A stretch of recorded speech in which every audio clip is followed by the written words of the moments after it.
أصحابه ومن تبعهم بإحسان إلى يوم الدين. أما بعد, kembali kita lanjutkan pembahasan tentang hadis an nisa, hadis-hadis dari Nabi Sallallahu Alaihi Wasallam yang menyebutkan tentang hal-hal yang berkaitan tentang wanita. Dan di hari ini kita akan bahas hadis yang berkaitan tentang sifat atau ilmu yang seyogianya dipahami khususnya bagi para wanita berkaitan tentang hukum mahram, permasalahan persusuan. Disebutkan oleh Imam Al-Bukhari rahimahullah dengan sanadnya sampai kepada Uqbah ibni Amir, Uqbah bin Al-Harith radhiyallahu ta'ala an. Suatu saat Uqbah ini menikahi seorang wanita, tazawwaja ibnatan li Abi Ihab ibni Aziz. Suatu saat Uqbah bin Al-Harith ini menikahi seorang wanita. Di sini tidak disebutkan namanya, namun kata Ibnu Hajar dalam Fathul Bari, wanita tersebut dijuluki dengan Ummu Yahya. Uqbah bin Al-Harith ini menikahi Ummu Yahya bintu Abi Ihab ibni Aziz. Setelah menikah, ada seorang wanita yang sudah berusia separuh baya mendatangi keduanya. Mendatangi Uqbah bin Al-Harith bersama istrinya ini.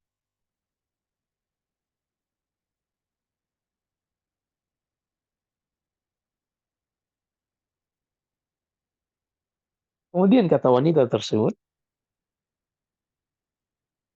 "Inni qad arda'tu Uqbah wallati tazawwaj." Aku dahulu menyusui Uqbah ini dan juga perempuan yang ia nikahi ini, yaitu Ummu Yahya.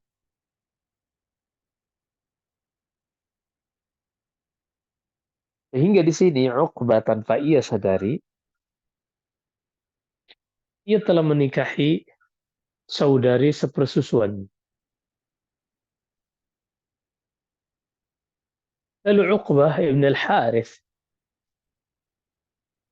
seakan-akan mengingkari hal tersebut dengan mengatakan, "Ma'alam annaki arda'tini wala akhbartini." Sebelumnya, aku nggak tahu kalau engkau ini pernah menyusuiku dan juga tidak ada yang mengabarkan kepadaku bahwasanya engkau yang menyusuiku.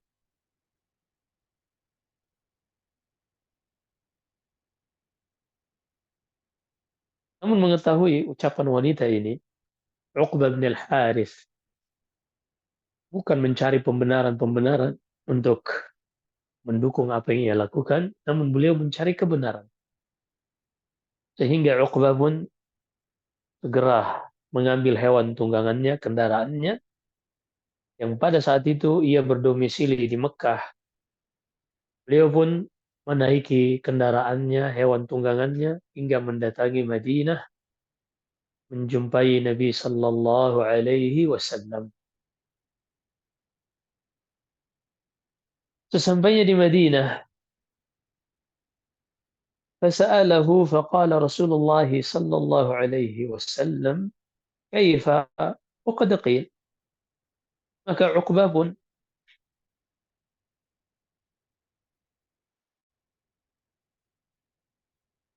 bertanya kepada Rasulullah tentang ucapan wanita tadi yang mengatakan telah menyusui Uqbah dan juga wanita yang ia nikahi. Lalu Rasulullah mengatakan, ya mau gimana lagi kalau memang wanita itu mengatakan demikian. Fafaraqaha Uqbah wa nakahat zawjan ghairah. Maka Uqbah bin al-Harith pun mentalak, menceraikan, berpisah. Karena di sini bukan bab cerai ya, tapi fasakh, nikahnya pun rusak, nikahnya pun otomatis menjadi batal sehingga tidak membutuhkan uh, talak karena memang akadnya fasid, akadnya rusak. Dan wanita itu pun menikahi orang lain,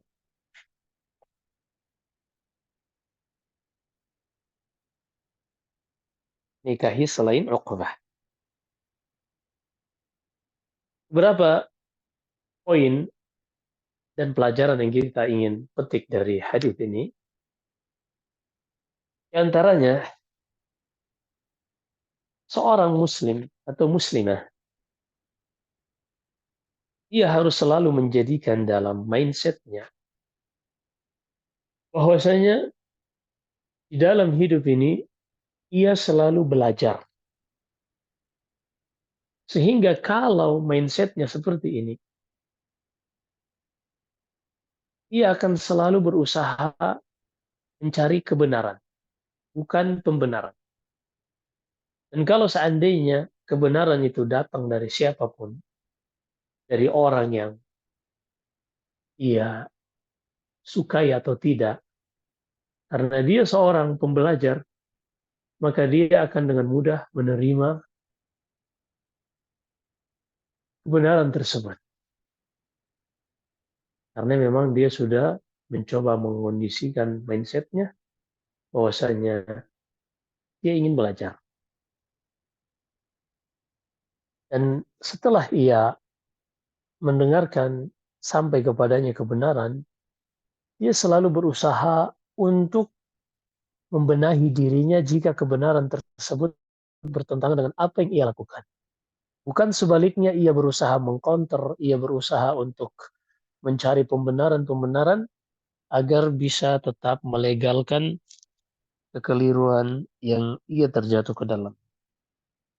Orang muslim ia harus selalu menjadikan di dalam pola pikirnya seorang yang belajar sehingga jika ia mendapati kebenaran itulah tujuan dari ia belajar, yaitu mencari kebenaran. Walaupun terkadang kebenaran tersebut bertentangan dengan apa yang telah ia lakukan. Ia dengan jiwa kesatria, dengan jiwa besar, dengan lapang dada, ia siap menerima kebenaran dan memperbaiki apa yang keliru dari perbuatannya. Ini yang pertama kita pelajaran yang kita petik dari hadis ini. Yang kedua, di dalam hadis ini juga oleh Ibnu Hajar rahimahullah beliau mengatakan di sini terdapat motivasi yang luar biasa dari Uqbah bin al-Harith ketika ia mengetahui ada suatu permasalahan yang belum ia ketahui, yaitu ketika ada yang mengklaim pernah menyusui ia dan istrinya dan dia tidak mengetahui apa yang harus ia lakukan sementara pernikahannya telah terjadi, ia pun segera mendatangi Nabi Shallallahu Alaihi Wasallam walaupun dengan konsekuensi harus menempuh jarak yang sangat jauh dari Mekah ke Madinah, perjalanan pada saat itu yang sangat luar biasa. Ini menunjukkan bahwasanya seorang di dalam hidup ini, ia harus benar-benar meluangkan dari waktunya untuk belajar. Terlebih kalau ia menyadari banyak dari perkara agama ini yang belum ia ketahui. Ia belajar baik dikarenakan belum ada sebab permasalahan di dalam hidupnya yang mengharuskan ia untuk mencarinya, ia belajar dari awal sebelum datang permasalahan tersebut, atau ketika datang permasalahan di dalam rumah tangganya atau di dalam masalah profesi dan pekerjaannya, atau mungkin berkaitan tentang pembagian harta warisan, ketika dia sudah memiliki permasalahan, maka seharusnya semangatnya untuk menuntut ilmu dikarenakan sudah ada sebabnya ini lebih besar lagi dibanding ketika belum ada sebabnya. Yang menjadi musibah yang kita saksikan adalah ketika sebagian orang sudah datang kepadanya permasalahan berkaitan tentang agamanya atau berkaitan tentang profesinya dan seterusnya, yang ia sadar ia keliru atau ia salah jalan di dalam mengambil keputusan, namun tidak tergerak hatinya untuk mencari kebenaran dengan belajar atau mencari orang lain yang bisa menjelaskan tentang kekeliruan yang ia kerjakan dan bisa meluruskan apa yang harus ia lakukan. Pelajaran ketiga, di dalam hadis ini Nabi Sallallahu Alaihi Wasallam membenarkan persaksian seorang wanita, memberikan kesepakatan terhadap persaksian wanita ini. Dan ini satu-satunya hukum yang mana seorang wanita bisa bersaksi dan diterima persaksiannya walaupun hanya sendiri. Karena seharusnya aturannya adalah satu laki-laki ini baru bisa tergantikan dua perempuan dalam persaksian. Seperti misalnya tentang bayar utang atau sedang berutang, wa ashhidu zawai adli minkum wa aqimus syahadata lillah. Kata Allah, ketika kalian mencatat transaksi utang piutang, hadirkanlah dua saksi laki-laki yang bisa dipercaya. Hadirkan dua saksi laki-laki yang bisa dipercaya. Kemudian kata Allah, jika tidak ada dua saksi laki-laki, bilangin Kang Iwan, jika tidak ada dua saksi laki-laki, maka bisa dengan satu laki-laki dengan dua perempuan. Karena aturannya untuk perempuan dua, laki-laki satu.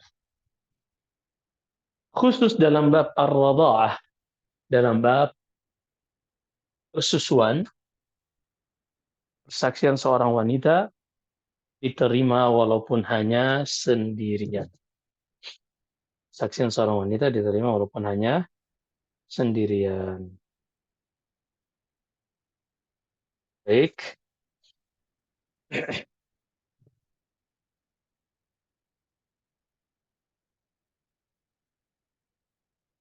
Kemudian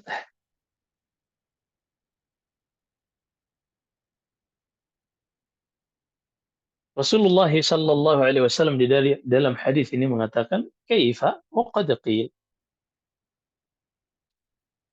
Sini juga pelajaran yang keempat yang kita bisa petik adalah seorang mufti, seorang alim yang ketika dimintai pendapatnya terhadap suatu masalah,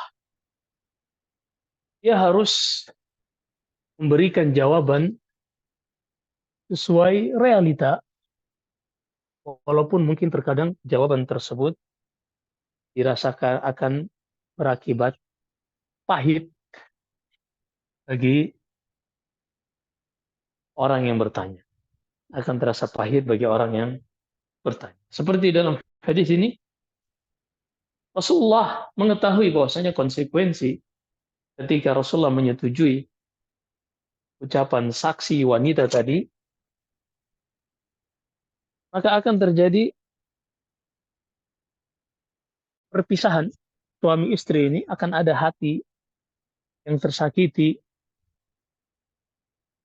Namun Nabi Shallallahu Alaihi Wasallam seorang yang menjelaskan hukum Allah tidak terikat dengan keuntungan-keuntungan duniawi, sehingga sangat mudah bagi beliau untuk menyampaikan kebenaran tanpa khawatir konsekuensi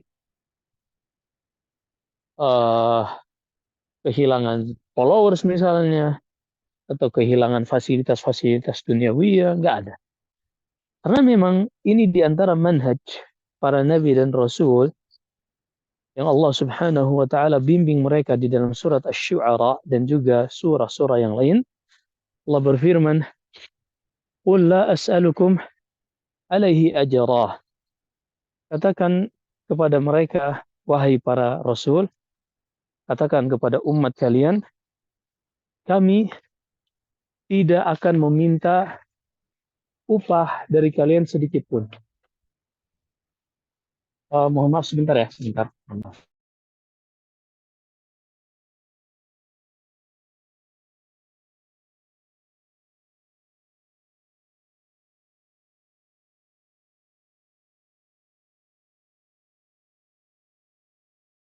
Lagi, mohon maaf tadi.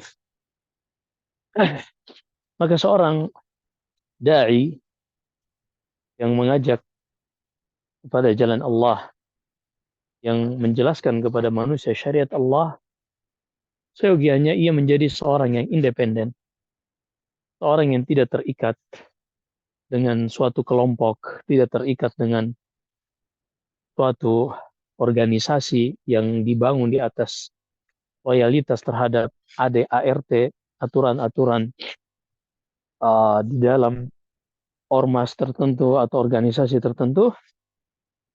Dia ketika menjelaskan hukum Allah, dia harus memiliki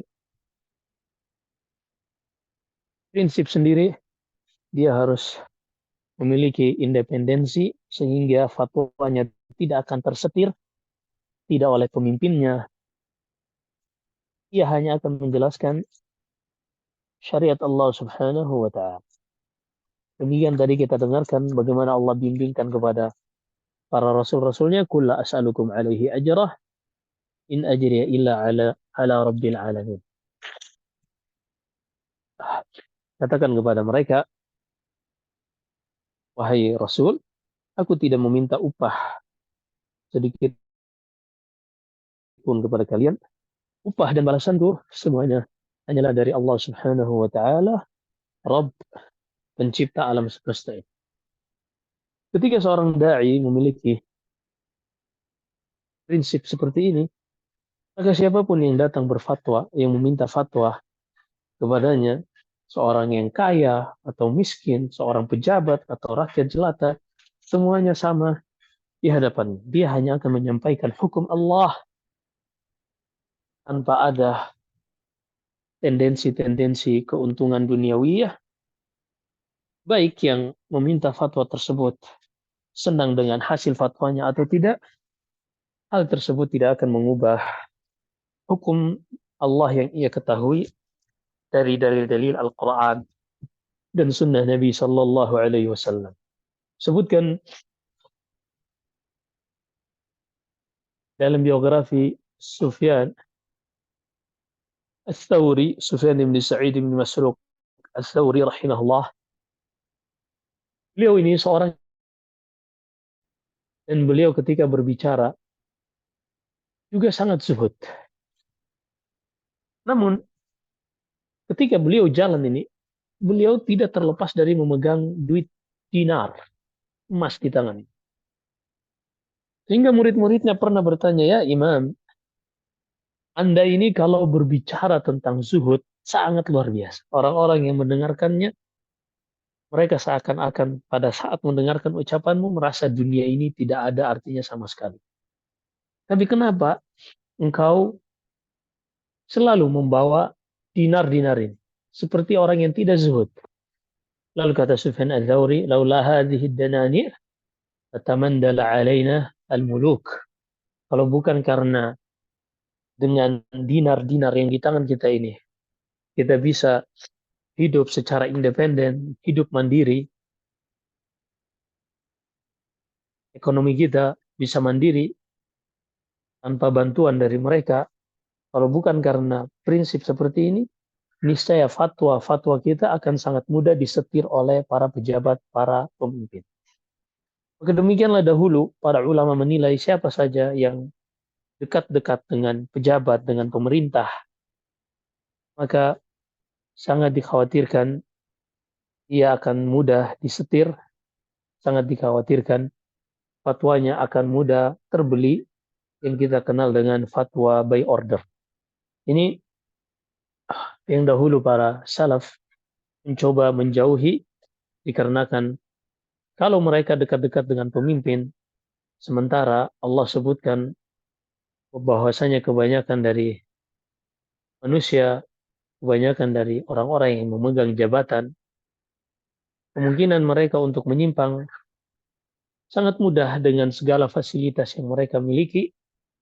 Dan kalau seorang alim, seorang ulama bergaul dengan pemimpin-pemimpin ini yang difasilitasi oleh pejabat-pejabat ini, ketika para pejabat ini terjatuh ke dalam kesalahan, mereka pun enggan untuk menasihati, hanya karena dikhawatirkan pejabat tersebut akan memutus fasilitas, akan membatasi fasilitas yang didapatkan oleh seorang alim atau mufti tersebut.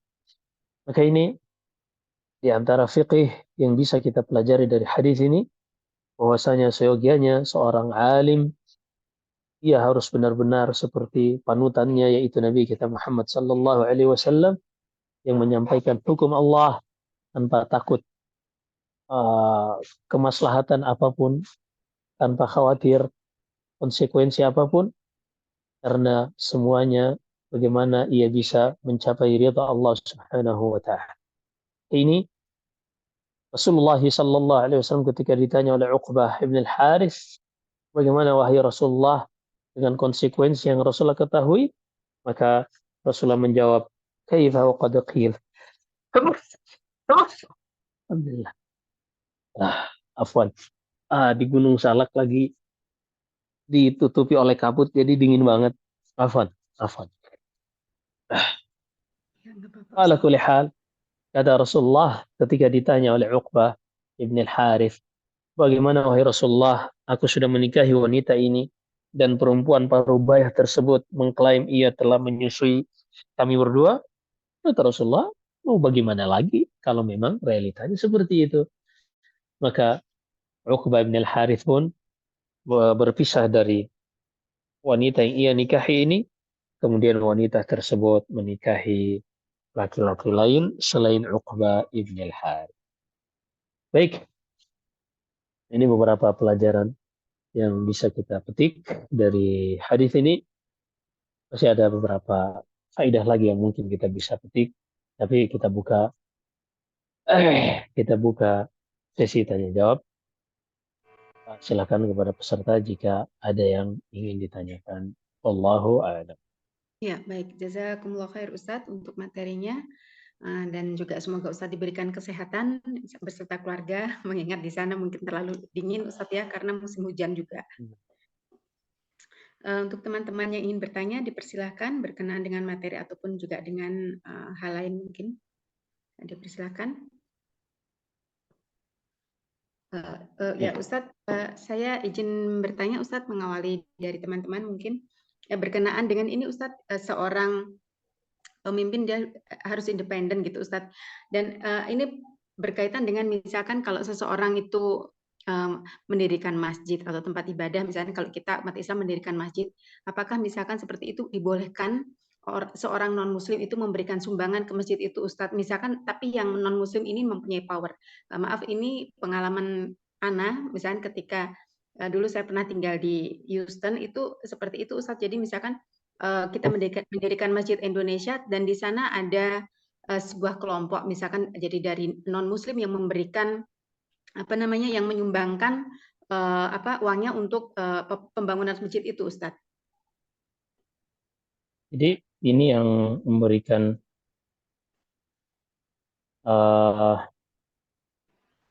non Muslim ya Iya, Ustadz. Bahkan ada juga untuk yang untuk membangun masjid itu, Ustadz. hmm, nah, dia dilihat tujuan dia memberikan ini untuk apa.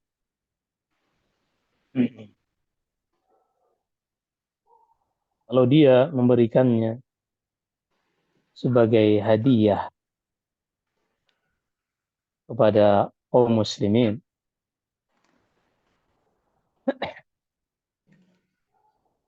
maka transaksi yang dilakukan oleh non-muslim tersebut kepada muslim transaksi yang boleh. Karena seorang muslim tidak mengapa menerima hadiah dari seorang kafir. Dalilnya ketika selesai dari perang Khaybar, ada seorang wanita Yahudiyah memberikan hadiah kepada Rasulullah sallallahu alaihi wasallam berupa seekor kambing yang dipanggang.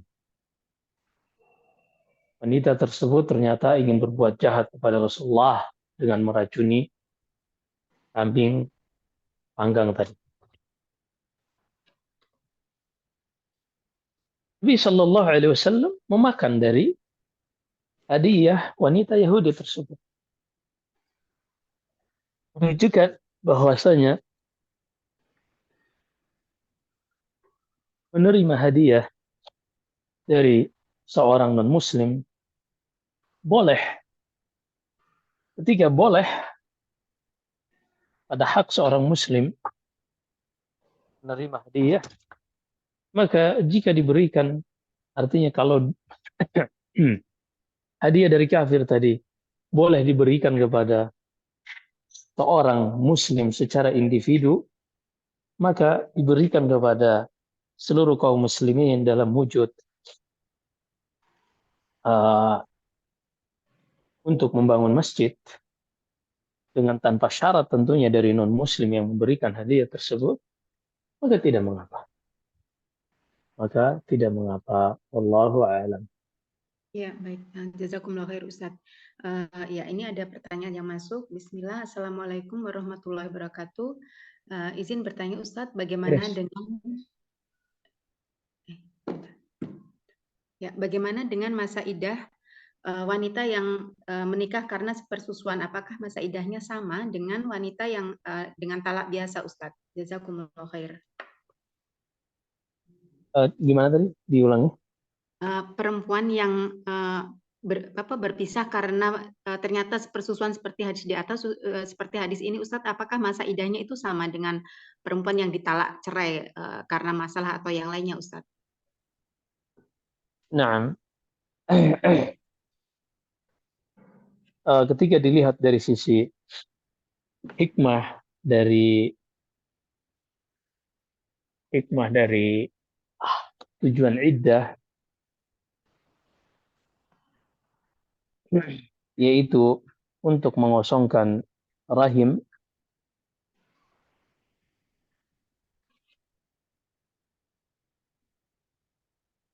maka wanita tersebut juga tentunya kalau sudah dukhul, walaupun pernikahannya mafsuh seperti tadi, pernikahannya batal seperti tadi, maka dia juga memiliki masa iddah kalau sudah dukhul, sudah pernah melakukan hubungan suami istri. Karena tujuannya salah satunya adalah untuk membersihkan rahim sebagaimana disebutkan Malikiyah. Dan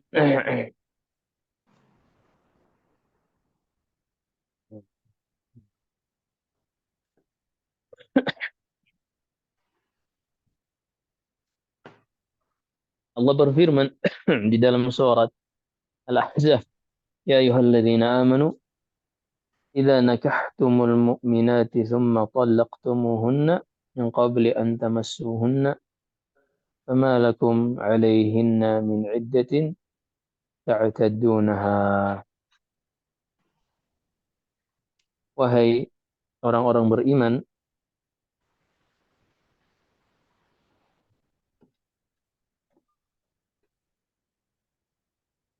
wahai orang-orang beriman, jika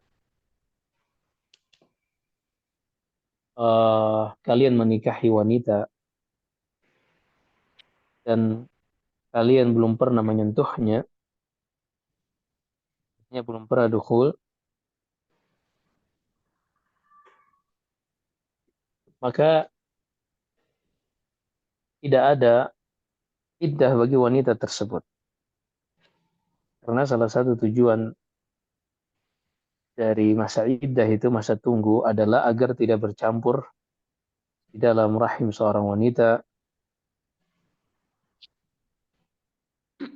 uh, agar tidak tercampur dengan antara apa namanya sperma seorang laki-laki dengan suami berikutnya tentunya. Maka masa iddah 3 kali bersih itu adalah masa tunggu. Salah satu hikmahnya adalah untuk membersihkan rahim seorang wanita dari suami sebelumnya.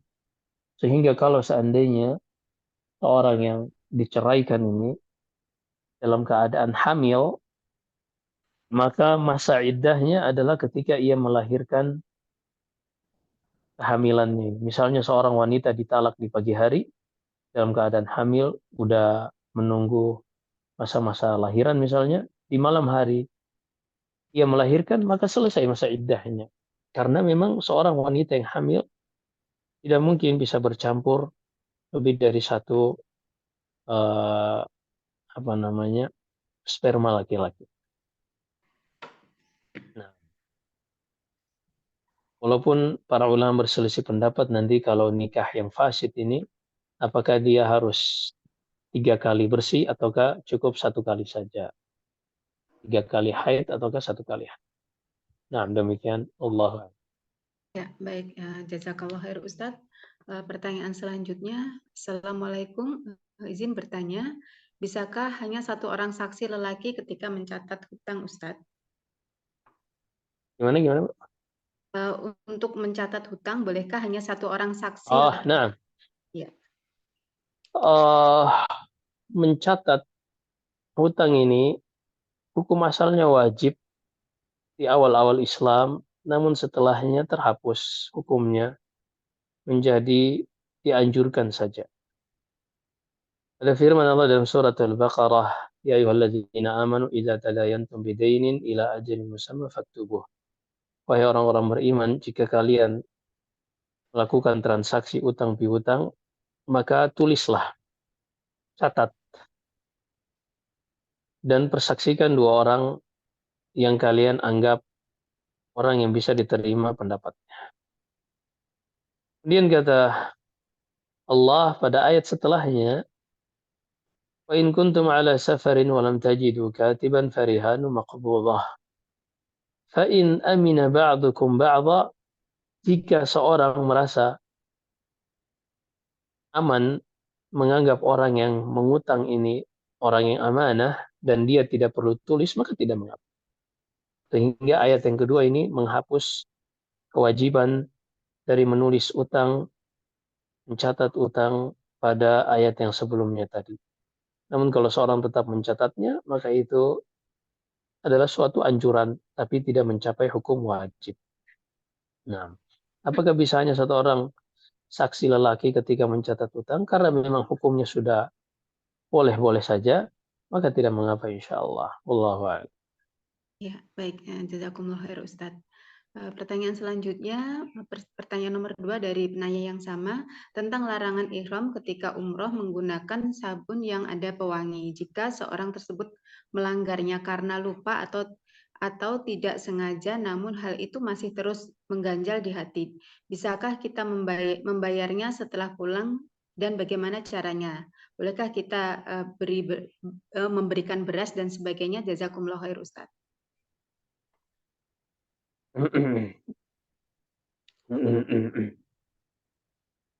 Dilihat yang ia gunakan ini ketika sedang ihram, ketika dia sedang ihram, apakah yang dibedakan ya antara yang diberikan wewangian ini pakaian dengan badan saja. Disebutkan oleh Syekh Abdul Aziz bin Baz rahimahullah bahwasanya yang terlarang dan dia dikatakan melanggar ihramnya adalah ketika dia memakaikan parfum atau wewangian ini untuk badan dan kepalanya. Untuk baju, untuk pakaian ihramnya. Adapun jika ia menggunakan hal tersebut untuk kepala dan badannya, disebutkan oleh Syekh Abdul Aziz bin Baz rahimahullah, maka tidak mengapa. Sebagaimana dalam hadis Aisyah, bahwasanya Nabi Shallallahu Alaihi Wasallam memakai tib, memakai minyak untuk fi mafariqihi, yaitu pada sendi-sendi beliau, menggunakan parfum atau wangian ketika beliau sedang ihram. Jadi dibedakan antara ia menggunakannya uh, untuk bajunya, untuk pakaiannya, atau untuk badannya. Ini disebutkan oleh Syekh Abdul Aziz bin Baz rahimahullah. Dan kalaupun dia misalnya gunakan untuk pakaiannya dalam keadaan dia lupa dan gak sadar, maka hal tersebut tidak mengapa insya Allah. Tidak ada konsekuensi fidyah bagi seorang yang tidak memahami hukumnya atau karena lupa ketika dia melanggar apa yang ia lakukan pada saat ihram. Jadi dibedakan ya antara menggunakannya untuk badan, untuk rambut, dengan hanya untuk bajunya yang atau pakaian ihramnya. Yang tidak dibolehkan adalah untuk pakaian ihramnya sebagaimana yang disebutkan oleh Syekh Abdul Aziz Ibni Baz rahimahullah. Nah, Oh, Masya Allah. Afwan Ustadz, jadi misalkan kita sedang umroh, misalkan sebelum kita melakukan apa namanya ibadah ritual umroh kan kita biasanya boleh mandi dengan menggunakan sabun. Terus kemudian kita istirahat di hotel, kemudian kita melanjutkan ketika istirahat kita mandi menggunakan sabun atau sampo yang wangi itu berarti nggak apa-apa ya Ustadz ya? nah disebutkan Syekh Abdul Aziz Ibni Baz rahimahullah dalam hadis Aisyah. Aisyah mengatakan bahwasanya Rasulullah ini beliau pernah uh, beliau setelah masuk ihram, beliau mengenakan memakai parfum, dan itu disebutkan dalam sunnah ketika seorang mau ihram bagi laki-laki khususnya, dia memakai wewangian dulu untuk badannya, baru dia pakai baru ia memakai pakaian ihram. Yang tidak dibolehkan kata Syekh Abdul Aziz bin Baz rahimahullah adalah ketika dia memakaikan wewangian ini untuk pakaian. Yang dilarang adalah al-libas, pakaian atau parfum untuk pakaian. Nah, Ya, baik. Jazakumullah khair Ustadz. Pertanyaan selanjutnya, Assalamualaikum warahmatullahi wabarakatuh. Izin bertanya Ustadz, jika wanita masa haid normal 1 pekan, setelah 1 pekan suci, lalu mengerjakan sholat 5 waktu, tapi 1 hari kemudian keluar flek seperti sisa-sisa darah haid karena masuk waktu sholat harus mandi dan bersuci kemudian mengerjakan sholat atau menunggu 24 jam untuk memastikan darah tersebut keluar lagi atau tidak, gitu Ustadz pertanyaannya. tadi diulangi flagnya keluar setelah diulang pertanyaan. Ini jadi wanita haid tersebut normalnya 1 pekan. Setelah 1 pekan suci lalu mengerjakan sholat 5 waktu, tetapi 1 hari kemudian keluar flek keluar flek lagi seperti sisa-sisa darah haid, Ustadz. Nah, apakah itu Nah, dimasukkan darah haid atau bagaimana, Ustadz? nah, disebutkan dalam hadis Aisyah, ada beberapa orang wanita bertanya kepada Aisyah tentang kapan wanita itu dihukumi suci. Kata Aisyah, la ta'jilanna la ta'jalanna hatta tarayinna al-qasrat al-bayda. Jangan terburu-buru untuk menghukum suci walaupun darahnya sudah berhenti sampai kalian melihat lendir putih. Idealnya wanita yang normal, tanda terputusnya haid ini diketahui dengan keluarnya lendir putih. Maka seorang wanita jangan terburu-buru sampai ia melihat lendir putih ini. Kecuali mungkin kondisi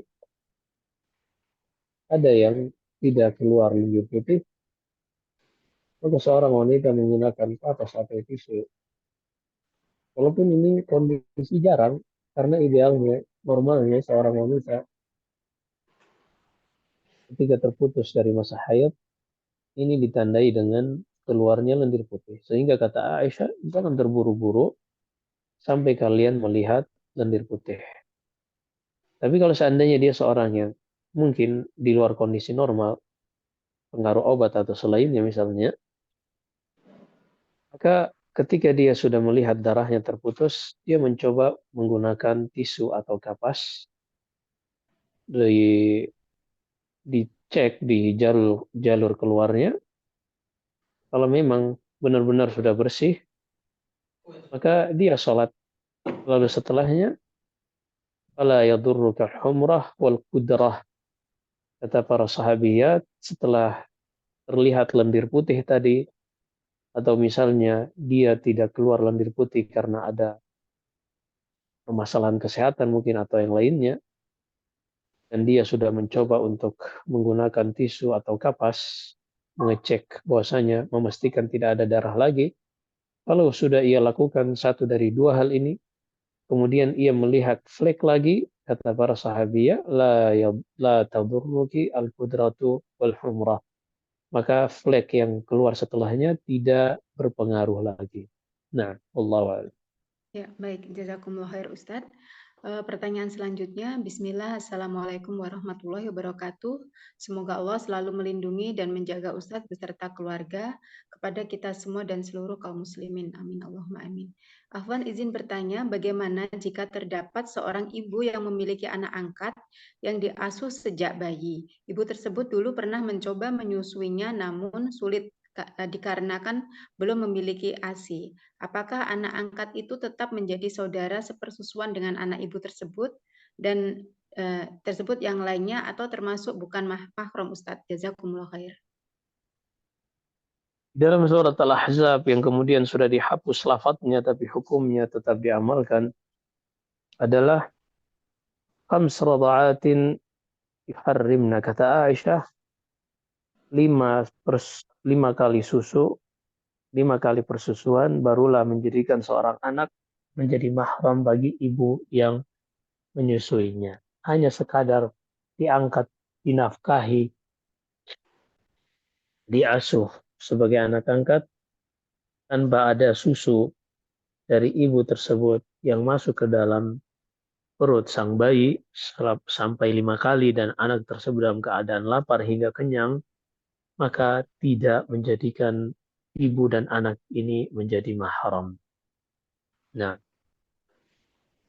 Ya, baik. Jazakumullah khair. Dari teman-teman ada yang ingin bertanya secara langsung, dipersilakan.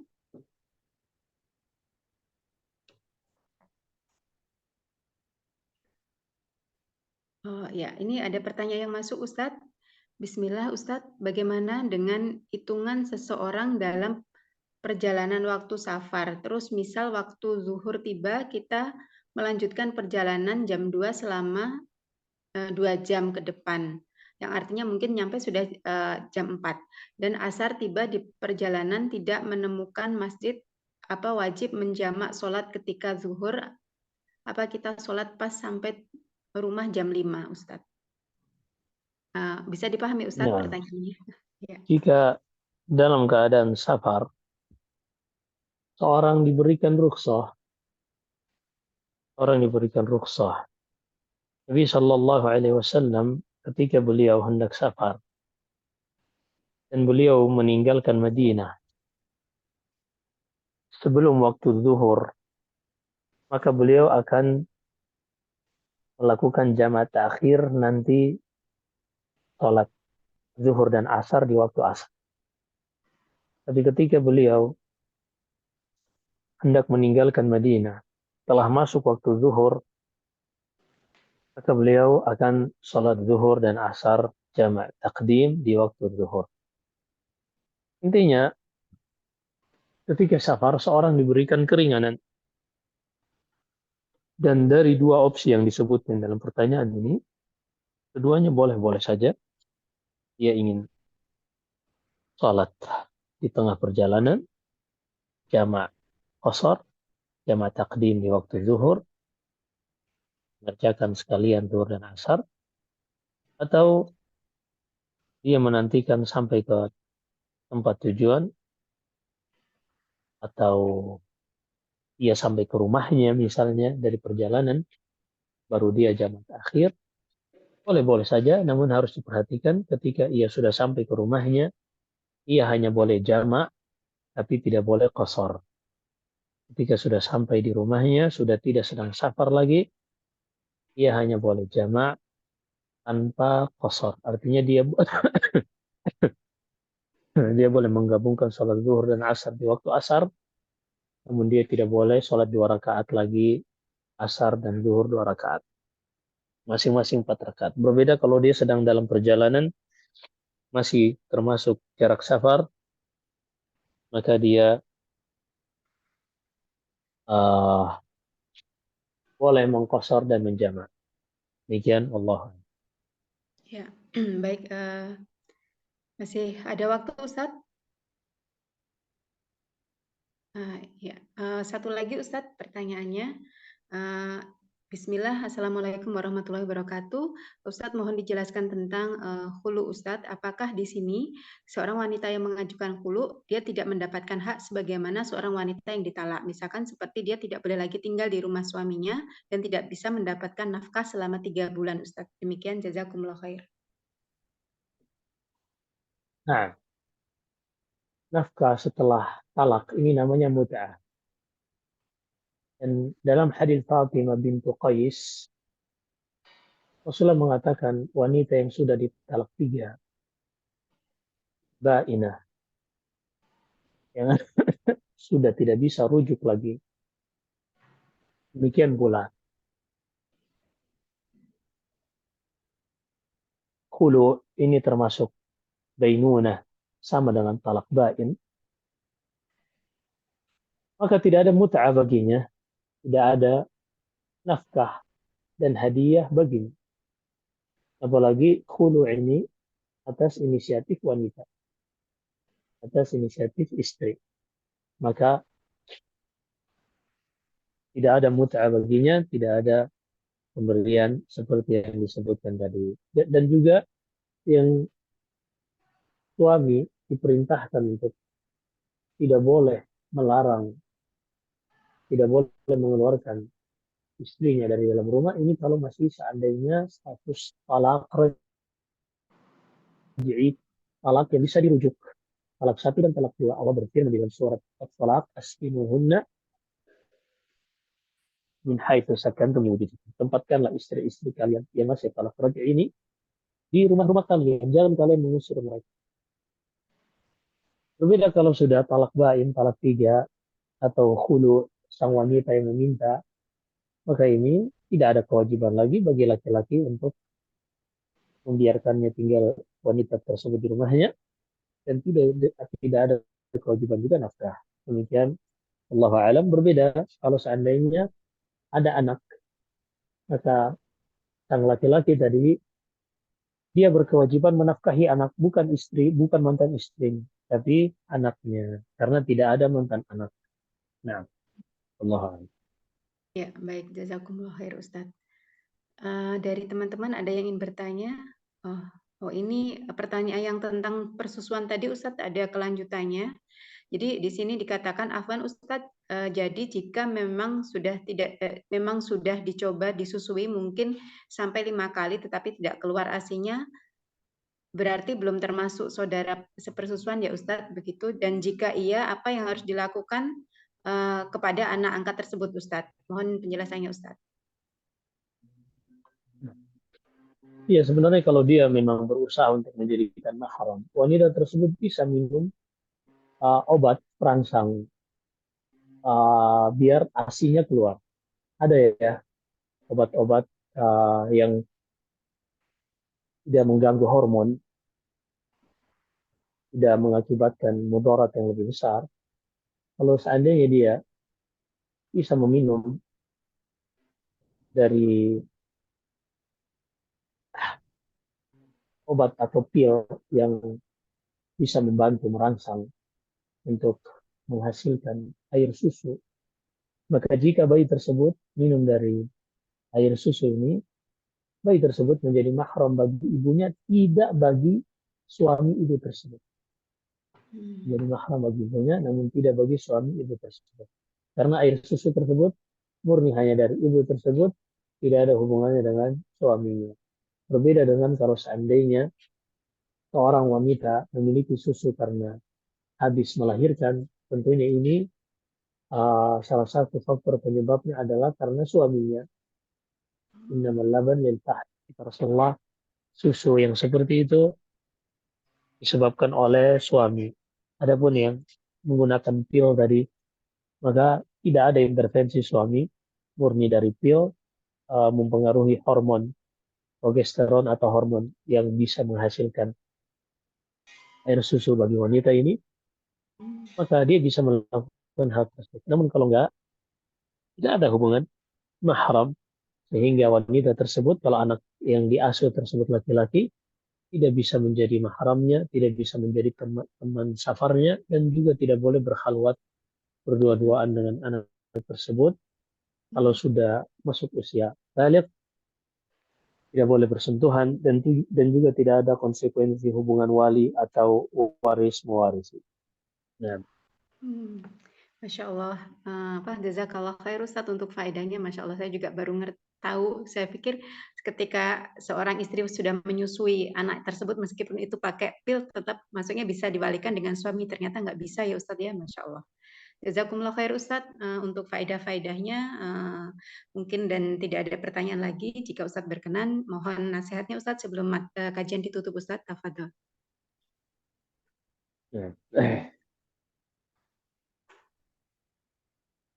kita harus terus belajar karena banyak hal yang kita belum paham, sementara mungkin itu adalah kemaslahatan bagi masa depan kita dan juga untuk memperbaiki hari-hari yang kita lewati saat ini, dan kita tidak mungkin bisa mengetahui apa yang menjadi kemaslahatan bagi kita kalau kita tidak belajar.